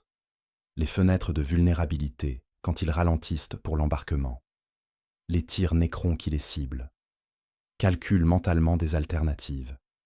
Approche différente? Angle plus raide sacrifiant la stabilité pour réduire l'exposition? Peut-être. Peut-être que les 2 Thunderhawks perdus auraient survécu. Ou peut-être que l'approche alternative aurait compromis l'embarquement et tous seraient morts au sol. L'analyse historique produit des hypothèses infinies sans résolution définitive. C'est l'utilité des études tactiques.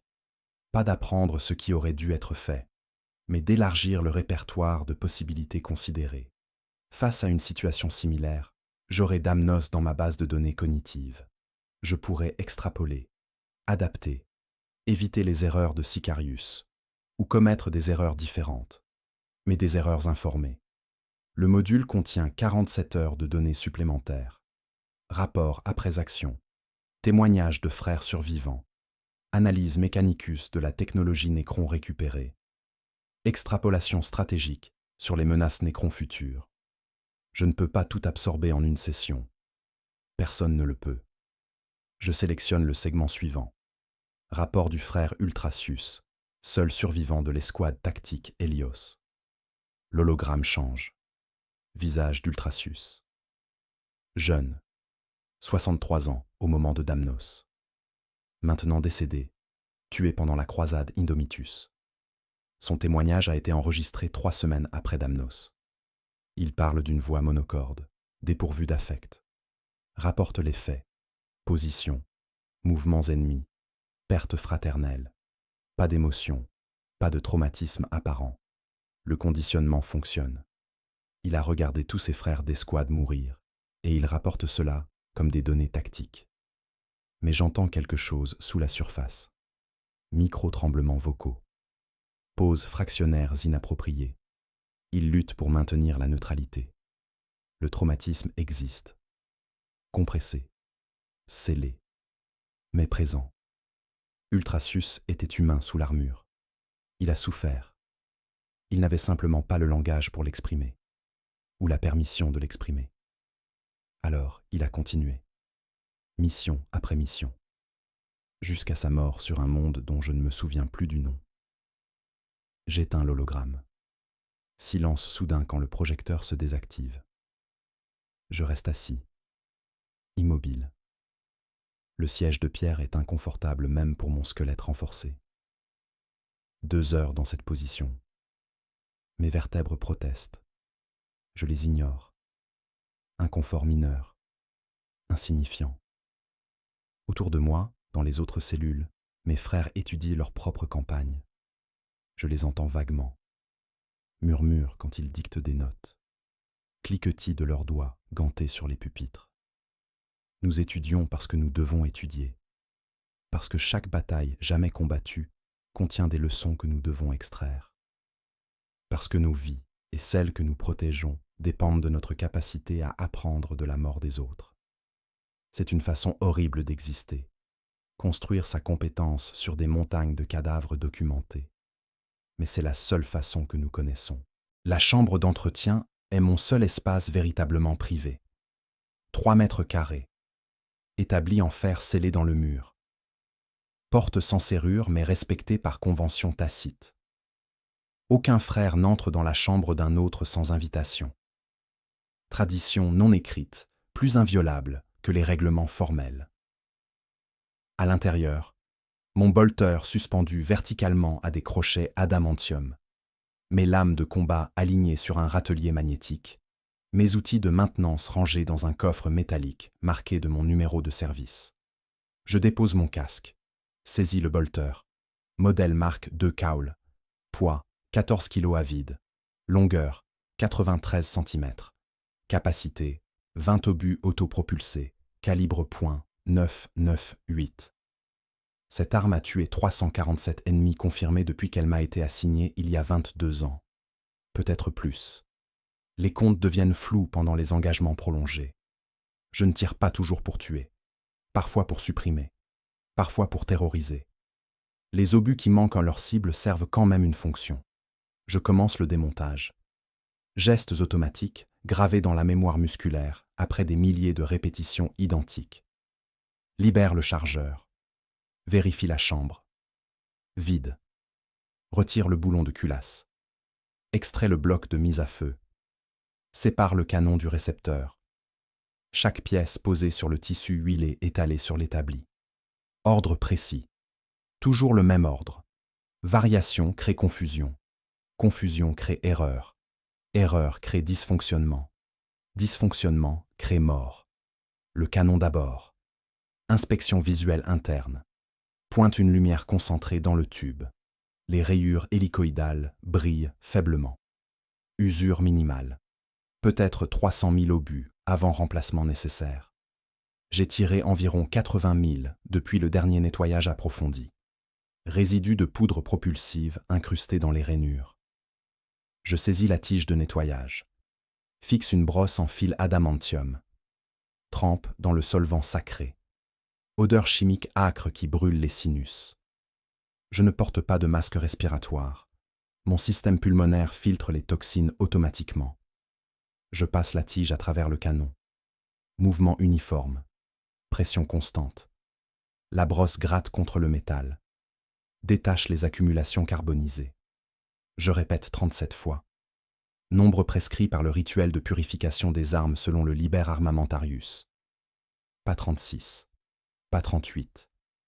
37. Chiffre sacré pour des raisons que j'ai oubliées ou que je n'ai jamais su. Mais je le respecte. Parce que le rituel fonctionne. Le canon nettoyé selon ses spécifications exactes ne se grippe jamais. Bloc de mise à feu ensuite. Mécanisme complexe. Ressort. Percuteur. Composants électroniques microscopiques qui analysent chaque obus avant détonation. Vérifie l'intégrité structurelle. Rejette les munitions défectueuses avant qu'elles n'explosent dans la chambre. Technologie semi-sacrée que je ne comprends pas entièrement. Je nettoie uniquement les surfaces accessibles. Chiffon imbibé d'huile consacrée. Essuie la poussière. Les particules métalliques. Les résidus d'amorce. Les techs marines effectuent la maintenance profonde. J'effectue la maintenance quotidienne. Division du travail qui reconnaît mes limites techniques. Mon esprit dérive pendant le nettoyage. Inévitable. Les mains travaillent automatiquement. Le cerveau cherche occupation ailleurs. Je pense à Damnos, aux frères morts, à Ultrasus racontant leur anéantissement sans émotion.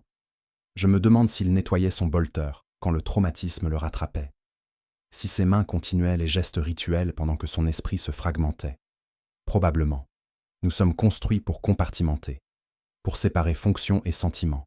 Réassemblage, processus inverse, bloc de mise à feu dans le récepteur, canon vissé, boulon de culasse réinséré, chargeur vide claqué en place, test de fonction. Je tire le mécanisme 7 fois, cliquetis métallique sec, percussion simulée. Tout fonctionne correctement. L'arme est prête. Je la suspends. Saisis ma première lame. Épée de combat. Lame énergétique inactive ressemble à de l'acier terni. 86 cm. Tranchant moléculaire quand le champ d'énergie s'active. Cette lame a ouvert des gorges. Tranché des membres. Percé des cœurs. Combien exactement? Je ne compte pas les morts, au corps à corps. Trop intime. Trop proche. Je me souviens de visages, d'expressions, de l'odeur du sang extraterrestre. Ces souvenirs s'accumulent sans catégorisation numérique. Je passe la pierre d'affûtage le long du tranchant. Mouvement régulier. Angle de 22 degrés. Le champ énergétique fait le véritable travail de coupe. Mais la lame physique doit rester aiguisée pour les situations où l'énergie échoue. Batterie épuisée. Générateur endommagé. Réalité tactique qui force le retour aux principes mécaniques basiques. Acier contre chair. Physique newtonienne appliquée avec violence. 90 minutes totales. Bolter et 3 lames nettoyées. Huilées. Testées. Prêt. Je range les outils. Referme le coffre. Me lève. Mon dos proteste. Crampe dans les muscles paravertébraux. J'ai maintenu la posture courbée trop longtemps. Je m'étire. Vertèbres craquent. Soulagement partiel. L'équipement est pur. Fonctionnel. Sanctifié par le rituel. Demain, il tuera à nouveau. C'est sa fonction. C'est pourquoi j'existe. Pour maintenir ces outils de mort en état opérationnel. Pour les porter au combat. Pour les utiliser avec précision maximale. Je suis le serviteur de mes propres armes. Elles me définissent plus que je ne les définis. Sans elles, je suis juste un corps augmenté. Avec elles, je suis un Space Marine. Ange de mort. Instrument de l'Imperium. Je me demande si le bolter pense à moi quand je ne suis pas là. Pensée stupide. Les armes ne pensent pas. Mais parfois, Pendant le nettoyage, je sens une connexion. Intimité, née de la répétition. Nous sommes partenaires dans la violence. Codépendants. Je ne peux pas tuer efficacement sans lui. Il ne peut pas tuer du tout sans moi. C'est la relation la plus stable de ma vie. Plus durable que la fraternité. Plus fiable que la doctrine. Mon bolter ne doute jamais, ne questionne jamais, fonctionne simplement quand je presse la détente. J'envie sa simplicité. Le sanctuaire intérieur est une sphère de basalte noir, suspendue par des câbles gravitiques au centre d'un puits vertical de 200 mètres. Pas de porte. Accès uniquement par téléporteur de courte portée.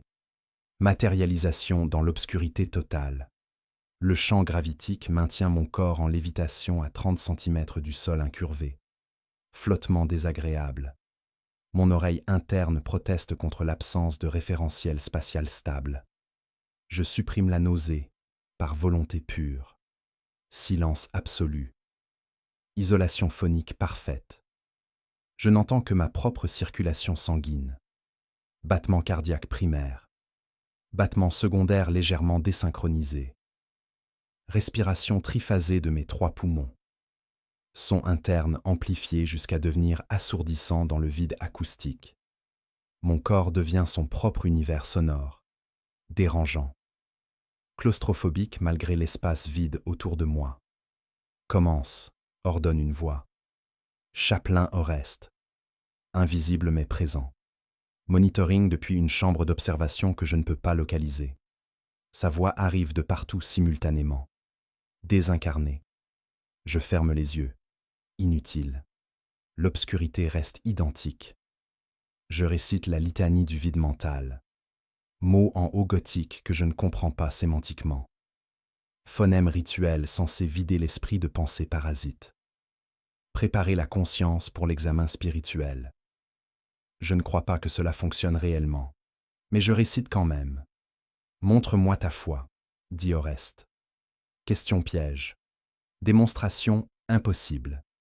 La foi n'est pas observable. Je réponds par une citation du Codex. Ma foi est dans mes actions. Mes actions sont la guerre. La guerre est ma prière. Insuffisant. Sa voix contient de la déception. Tu récites, tu ne ressens pas. Vrai. Je ne ressens presque rien. Le conditionnement a émoussé la capacité émotionnelle jusqu'à ce qu'il ne reste que des approximations froides. J'imite la foi, parce que la vraie foi m'échappe. Mais je ne peux pas admettre cela. L'admission serait hérésie. Je ressens ce que l'empereur requiert que je ressente. Je mens. Silence prolongé. Oreste analyse ma réponse. Cherche les micro-variations vocales qui trahissent la tromperie. Je maintiens mon ton parfaitement neutre. Décennies de pratique. Il ne trouvera rien. Visualise ton moment de doute le plus profond. Commande dangereuse. Révéler le doute à un chapelain risque la rééducation. Ou pire. Mais refuser confirme l'hérésie suspectée. Je choisis un doute mineur. Contrôlable. Pendant Damnos. Quand les civils sont morts dans les sous-niveaux. J'ai questionné si nous aurions dû rester. Mourir avec eux. Et ta conclusion? Notre survie servait l'impérium mieux que notre mort symbolique. La logique tactique surpasse le sentiment moral. Correct. Approbation dans sa voix. Le doute qui mène à la réaffirmation doctrinale est sain. Le doute qui persiste est corruption. Lequel est le tien? Le premier. Mensonge absolu. Mes doutes persistent, s'accumulent, se stratifient, mais je ne le dirai jamais. Session terminée. Le téléporteur s'active. Lumière aveuglante. Je me matérialise dans le couloir extérieur. Seul. Validé pour un cycle supplémentaire. Je me demande combien de frères mentent aussi bien que moi. Combien maintiennent des façades orthodoxes sur des fondations d'incertitude. Peut-être tous. Peut-être aucun. Je ne saurai jamais. Nous ne parlons jamais vraiment. Nous ne pouvons pas. La vérité nous détruirait. La chambre progénoïde sent le formaldéhyde et le sang ancien. Lumière rouge qui filtre à travers des vitraux représentant des scènes d'extraction. Space Marines morts sur des tables chirurgicales. Apothicaires penchés sur des thorax ouverts. Glandes progénoïdes tenues comme des reliques sacrées. Images pieuses qui documentent notre vraie fonction. Nous ne sommes pas des guerriers. Nous sommes des conteneurs temporaires de matériel génétique. Apothicaire Marius m'attend près de la chaise d'extraction. Pas d'extraction aujourd'hui. Je suis vivant. Mais la transmission mémorielle nécessite la même infrastructure. Je m'assieds. La chaise ajuste automatiquement, capteur s'enfonçant dans les pores spinaux de mon armure dorsale. Connexion neurale directe, intrusive. Je sens les sondes digitales froides ramper le long de ma moelle épinière. « Relax », dit Marius. Inutile. Je ne peux pas relaxer quand quelque chose fouille mon système nerveux central. Mais je cesse de résister. Laisse les sondes progresser. Elles atteignent le glande progénoïde cervicale à la base de mon crâne. Organe implanté qui accumule mon information génétique. Mémoire codée en séquence ADN. Expérience transformée en hérédité. L'écran devant moi s'illumine. Affiche mes souvenirs archivés. Pas tous. Seulement ceux jugés tactiquement pertinents. Combat, déploiement, erreurs instructives. Le reste est filtré, considéré non essentiel. Mes souvenirs d'aspirant, mes pensées privées, mes doutes. Tout cela sera perdu quand je mourrai. Seule la connaissance martiale survivra. Rapport verbal. Dernière mission significative. Ordonne Marius. Je récite. Assaut sur l'avant-poste Tau de Kivessa. Données techniques. Formations ennemies. Taux de perte. Ma voix monocorde. Pendant que je parle, les sondes enregistrent, transcrivant mes mots en marqueurs génétiques. Quand mon progénoïde sera extrait, un futur Space Marine héritera de cette connaissance. Il saura comment les taux combattent sans jamais les avoir affrontés. Il possédera mon expérience sans avoir vécu ma vie. Immortalité perverse. Je survivrai en fragments, dispersé à travers une douzaine de frères futurs. Aucun ne me connaîtra vraiment. Ils auront mes tactiques sans ma personnalité, mes compétences sans mon âme, si j'en ai encore une. Sensation subjective pendant l'engagement, demande Marius. Rare qu'il demande cela. Normalement, seules les données objectives comptent. Je réfléchis. Frustration. Les taux refusèrent le combat rapproché, maintenirent la distance. Nous poursuivions. Ils reculaient. Tactique lâche, efficace. Réponse émotionnelle notée. Les sondes vibrent. Enregistrent même cela. Mes frustrations deviendront instincts hérités. Un frère futur affrontera les Tao et ressentira une aversion inexplicable pour leur doctrine de combat. Il ne saura pas pourquoi. Juste que ses gènes lui murmurent de fermer la distance. Extraction complète, annonce Marius. Les sondes se rétractent. Soulagement immédiat. Je me lève, légèrement étourdi. Violation neurale laisse toujours des séquelles. Je pense au frère qui recevra mon progénoïde. Enfant actuellement, ou pas encore né. Il grandira, subira l'ascension, deviendra Space Marine. Et quelque part dans son code génétique, je persisterai. Fantôme moléculaire, influence invisible. Cette pensée ne me réconforte pas. Je ne veux pas survivre ainsi. Fragmenté, instrumentalisé, transformé en données tactiques dépourvues de contexte humain. Mais je n'ai pas le choix. Mon corps n'est pas le mien. Il appartient au chapitre. Toujours, même après la mort. Le simulacrum occupe un niveau entier transformé en battlefield reconfigurable.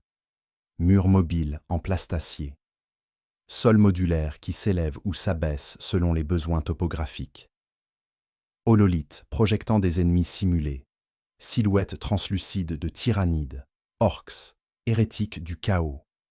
Ils ne sont pas réels, mais le bolter d'entraînement dans mes mains pèse réel. Les munitions marqueurs qu'ils tirent laissent des impacts lumineux rouges sur les cibles. Chaque tir enregistré, analysé, jugé. Sergent instructeur Hageman observe depuis la galerie surélevée. Chronographe à la main. Il mesure tout. Temps de réaction, précision, efficacité de mouvement, consommation de munitions. Nous ne sommes pas évalués contre des standards absolus. Nous sommes évalués contre nos propres performances précédentes. Stagnation, est échec, régression et honte. Scénario 17. Défense urbaine contre vagues tyrannides. Munitions limitées. Commencez. Le simulacrum se transforme. Murs se dressent. Ruines d'habitations urbaines. Sol craquelé. Au loin, grondements simulés. Vibrations sous mes pieds.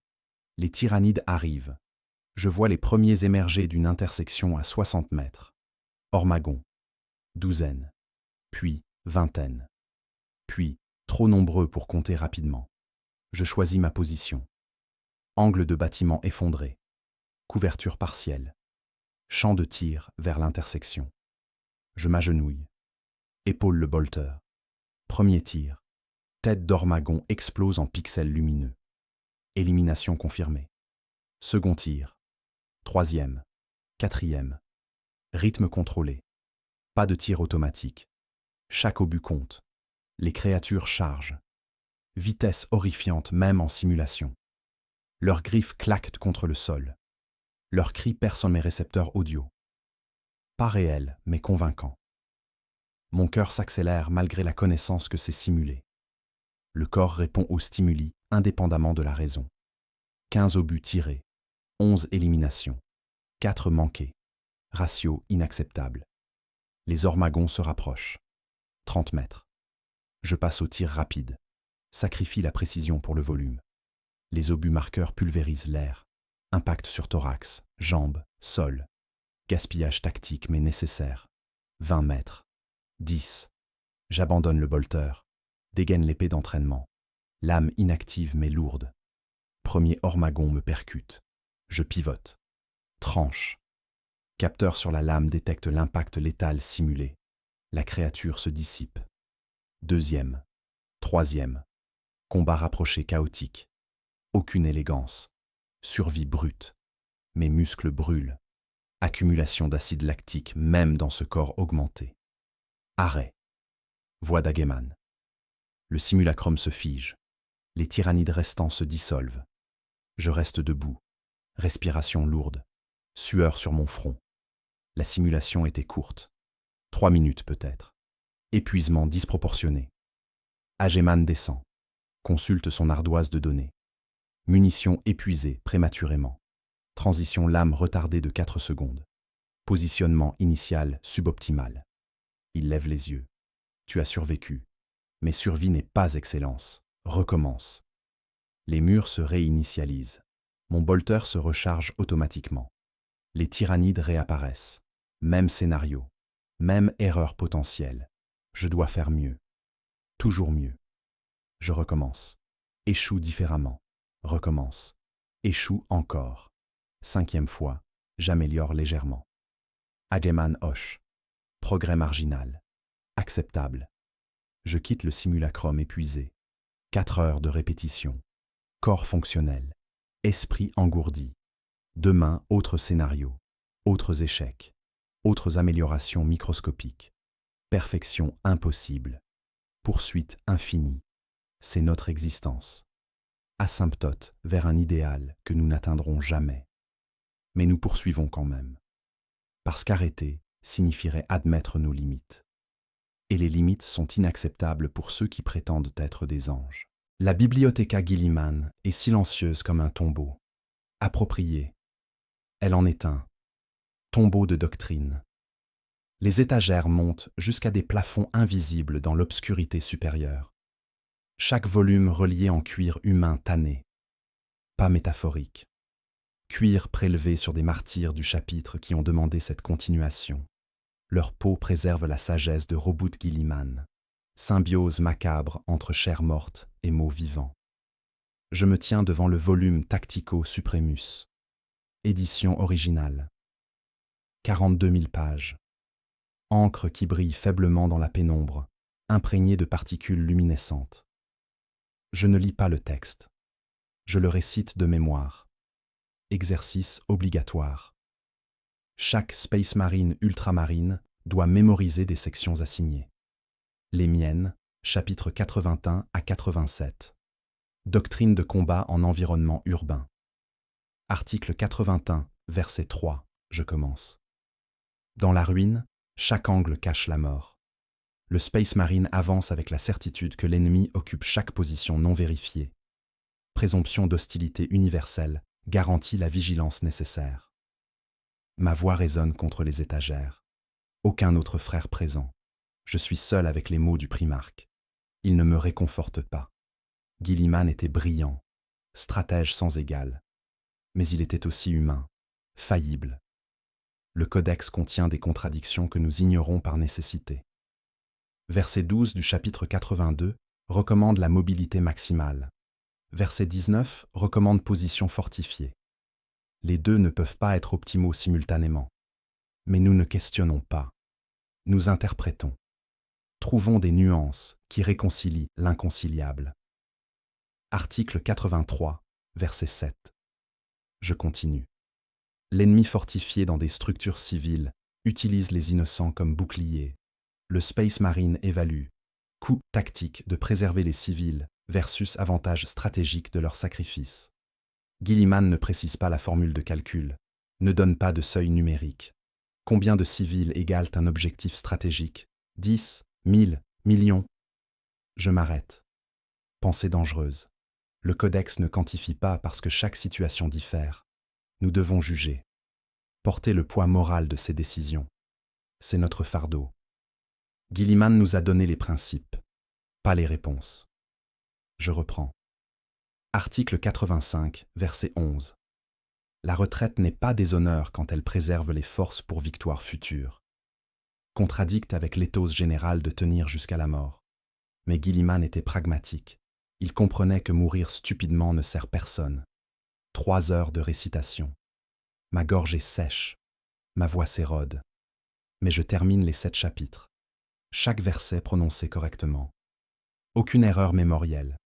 Satisfaction minimale. Le codex vit en moi. Quand je mourrai, ces mots survivront dans un autre frère. Transmission orale qui précède l'écriture. Nous sommes des bibliothèques ambulantes. Je referme le volume. Texture du cuir humain sous mes doigts. Je me demande qui était cette personne. Quel frère a donné sa peau? Son nom est perdu. Seule sa contribution physique demeure. Mémoire sélective. Nous préservons la doctrine. Oublions l'individu. Système parfait pour maintenir la continuité institutionnelle. Système horrible pour honorer ceux qui sont tombés. Je quitte la bibliothéca. Le codex résonne encore dans mon crâne. Mots de Guilliman remplaçant mes propres pensées. Peut-être que c'est l'intention. Nous effacer. Devenir des véhicules pour sa volonté morte. L'apothécarion à 22 heures standard est presque vide. Lumière tamisée. Serviteur en mode veille. Seul l'apothicaire de garde, frère Théron, surveille les moniteurs biologiques. Il lève les yeux quand j'entre. Consultation sans rendez-vous. Il vérifie son chronomètre. Hoche la tête. Cycle régulier, ponctuel. Je m'allonge sur la table d'examen. Surface métallique froide, même à travers mon armure dorsale. Théron approche avec son artésium, bras bionique médical greffé là où son membre organique a été arraché. L'appendice se termine par 6 instruments chirurgicaux. Scalpel, aiguille, scanner, cautérisateur. Il sélectionne l'injecteur. Bras gauche. Je tends. Il localise la veine principale. Insertion sans anesthésie. Piqûre aiguë que j'ignore. Le sérum coule. Transparent avec reflets dorés. Mélange hormonal synthétique qui recalibre mon système endocrinien. Sans cela, mes glandes implantées produiraient des niveaux catastrophiques. Testostérone qui me transformerait en berserker. Adrénaline qui détruirait mon cœur en semaines. Cortisol qui éroderait mon cerveau. Combien de temps encore? Je demande. Question inutile. Je connais la réponse. Jusqu'à ta mort. Théron retire l'aiguille. Les implants ne se régulent jamais seuls. Défaut de conception originale. Les premiers Space Marines sont devenus fous avant qu'on découvre la nécessité d'intervention cyclique. Je savais cela. Mais entendre la confirmation reste démoralisant. Dépendance permanente. Sans ces injections bimensuelles, je deviendrais quelque chose de monstrueux. Violent. Incontrôlable. Une arme défectueuse qui tire dans toutes les directions. Effet secondaire, ce cycle? Demande Théron. Protocole standard. Rêve. J'hésite. plus fréquent, plus vif. Il note sur son ardoise. Commun quand les niveaux de cortisol fluctuent. Rien d'inquiétant sauf si les rêves contiennent du contenu hérétique. Non, mensonge partiel. Mes rêves sont chaotiques. Fragments de bataille, visages de mort. Parfois, je rêve d'avant, d'enfance que je ne devrais plus me rappeler. Ces souvenirs sont censés être effacés, mais ils persistent. Fantôme cognitif. Théron injecte une seconde dose. Stabilisateur neural. Cela devrait atténuer. Si ça persiste, rapporte. Les troubles du sommeil peuvent indiquer une dégradation du glande catalepsienne. Je me redresse. Sens déjà le sérum circuler. Chaleur diffuse dans mes veines. Mes pensées s'éclaircissent légèrement. Brouillard que je n'avais pas remarqué se dissipe. Cette clarté temporaire révèle à quel point j'étais altéré avant l'injection. Nous existons dans un état de déséquilibre constant. Les ajustements nous ramènent simplement à un dysfonctionnement opérationnel. 28 jours. Prochain cycle, dit Théron. Ne manque pas. Je ne manque jamais. Manquer signifie commencer la descente. 3 cycles manqués et je deviendrai dangereux. 6 et je serai irrécupérable. Exécution obligatoire. Mon progénoïde serait extrait et mon corps incinéré comme déchet biologique défectueux. Je quitte l'apothécarion. Le couloir semble plus net. Couleur légèrement plus vive. Effet du sérum qui optimise ma neurochimie. Cette amélioration durera 12 jours. Ensuite, déclin progressif jusqu'au prochain cycle. Nous ne sommes pas naturels. Nous sommes des constructions chimiques maintenues artificiellement. Sans l'infrastructure impériale, nous mourrions tous. Les chapitres isolés périssent quand leurs apothicaires tombent. Notre immortalité apparente repose sur une chaîne logistique fragile. Un mensonge que nous maintenons collectivement. Anges dépendants de seringues. Demi-dieux esclaves de leur propre biologie modifiée. Je touche mon bras où l'aiguille a percé, déjà cicatrisé. Aucune marque visible, comme si rien ne s'était passé. Mais quelque chose s'est passé. J'ai été réparé. Encore, toujours. Minuit. Forteresse monastère, en sommeil partiel. Moitié repos segmenté. Moitié veille rotationnelle. Assigné tour d'observation Est. Poste inutile. Rien n'approchera sans détection orbitale. Mes traditions exigent présence physique. Œil humain sur horizon. Rituel pré-technologique. Monte 347 marches. Spirale étroite. Pierre vivante. Épaules frottent les murs. Escalier non conçu pour armure Space Marine. Air pré-impérium. Monastère humain ordinaire. Conquis. Approprié. Structures ajoutées. Noyau ancien intact. Passage inconfortable. Témoins d'hommes normaux priant ici. Plateforme sommitale exposée. 4 mètres carrés. Balustrade fer corrodée. Vue.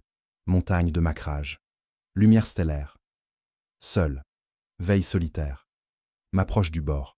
200 mètres vers rocher. Tuerais humain. Me blesserais. Survivrais. Pensée morbide repoussée. Horizon. Optiques nocturnes activées. Paysage gris-vert phosphorescent. Montagnes squelettes de titans.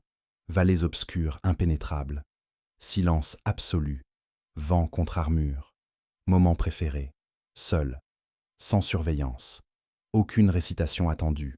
Aucune performance. Aucune preuve, foi ou compétence. Simplement exister. Regarder. Penser sans filtre orthodoxe. Pensataire. Berceau humanité jamais vu. Probablement jamais. Ultramarine opère, ultramar. Notre domaine. Terre abstraite. Sainte, mais distante. Ressemble à Macragge. Montagne scarifiée, guerre millénaire. Pense humain base. Millions dormant cité contre bas. Vive sans voir Space Marine. Protection et mystère. Pris vers nous sans connaître. Légende nous rendant plus nobles. Purs, divins. Vérité les briserait.